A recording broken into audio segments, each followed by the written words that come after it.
Dumating ang araw na yon, September 1998. Nabuo ang bagyong Vicky sa South China Sea.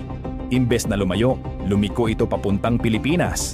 At habang lumalapit, lumalakas ito ng sobrang bilis. Hangin na abot sa 165 kilometers per hour.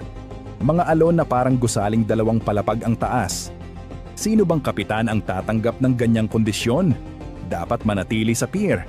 Pero ang Princess of the Orient may schedule na kailangang sundin. Alas 10 ng gabi, September 18th. Puno ang pantalan sa Maynila. May mga nakapansin, medyo tagilid daw ang barko. Pero sabi ng crew, normal lang yan. Malaki, matatag, at reyna ng dagat daw ito. Ano bang pwedeng mangyari? Pinayagan pa ng Coast Guard na umalis. Signal number 1 lang naman daw. Kaya naglayag ang princess, dala ang 470 katao. Papunta mismo sa gitna ng bagyo. Pero kakaunti lang ang pasahero at kargamento noon, kaya magaan ang barko.